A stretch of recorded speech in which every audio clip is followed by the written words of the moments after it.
কিছু ডিজাইন হাজার কষ্ট হলেও ভালো লাগে।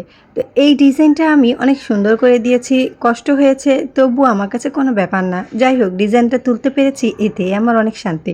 সো হ্যালো এভরিওয়ান, আসসালামু আলাইকুম। স্টোরি অফ রোকেয়াতে স্বাগতম। তো প্রথমে আমি দেখিয়ে নিচ্ছি এক কালারের গজ কাপড়ের ভিতরে এই ডিজাইনটা আমি নিজের হাতে দিয়েছি। তো যাই হোক এখানে আমি কিন্তু একটু মেপে মেপে দেখাচ্ছি, কিন্তু এতটাও আমি আবার মেপে নেইনি, মানে এই 2 ইঞ্চির একটু বেশি নিয়েছিলাম। তবে আমি একটু অল্প একটুই আর কি এঁকেছিলাম, বাকিটুকু আর আমার করতে হয়নি, আমি অনুমান করে দিয়ে নিয়েছি। তো যারা নতুন তারা অবশ্যই একটু মেপে এঁকে নিলে ভালো হয়। যাই হোক এই ডিজাইনটা করতে আমার অনেকটাই কষ্ট হয়েছে। তো কষ্ট হলে কি হবে, অনেক সময় আবার ভালোই লাগে। তো এখানে আমার কাপড় লেগেছে প্রায় 4 গজ। কারণ কি এই ডিজাইনটার কারণে আমার মিনিমাম 5 ইঞ্চি কাপড় এক্সট্রা লেগেছে। তাই আমি 4 গজের বেশি কাপড় ছিল, তো আমি মেপে দেখেছিলাম যে আমার 4 গজের মতো লেগেছে, কারণ আমি আবার বড় হাতা দিয়েছি। তো তাই 5 ইঞ্চি বেশি আমি প্রথমে একটা পাট কেটে নিয়েছিলাম, তারপরে পেছনের পাটটা আমি আগেই কেটে রেখেছিলাম। তাই সেটাও দেখাচ্ছি। আগে এই সেলাইটা কিভাবে দিলাম সেটার ভিডিও আগে একটুখানি দেখিয়ে নিচ্ছি। তো সুন্দর করে আমি এরকম ক্রস ক্রস করে সেলাই করে নেব। প্রথমে এক পাশ করে সেলাই করে নিলাম, তারপরে আমি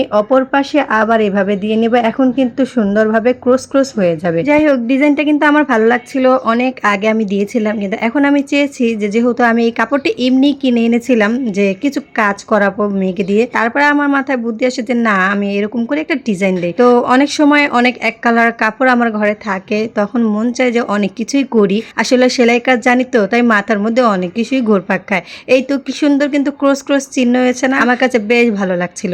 তারপর যাই হোক আমি কিন্তু আগেই বলেছিলাম আমি পেছনের পাট কেটে রেখেছিলাম আর সামনের পাটটা আমি 5 ইঞ্চি বেশি দিয়ে করে রেখেছিলাম, যাতে করে সেলাই করলে আমার যাতে সমান সমান হয়। এই যে কি সুন্দর কিন্তু জামার কামিজটা আয়রন করার পরে সমান হয়েছে। এখন আমি পেছনের পাট থেকে মেপে সামনের পাটটা কেটে নিচ্ছি। আমি কিন্তু পেছনের পাটে কোনো ক্রস ক্রস দেইনি, নর্মাল রেখেছি, কারণ এত তো করা যায় না। তাই তো যাই হোক এখন আমি সেটার উপরে আবার রেখে কেটে নিলাম। তারপরে এখন আমি একটু হাতাটা কেটে নেব। হাতাটা একটু বড়ই দিয়েছি, আমি আবার একটু ইদানিং বড় হাতা পরি, বড় হাতা ছাড়া না ভালো লাগে না। যাই হোক এখন বাকি কাজ, যেহেতু এখন আমার জামাটা বানানো হয়ে গেছে, মানে ক্রস ক্রসটা, তাই এখন আমি গলা ফিনিশিং দিয়ে তারপরে এটার মধ্যে এখন আমি জামাটা সুন্দর করে বানিয়ে নেব।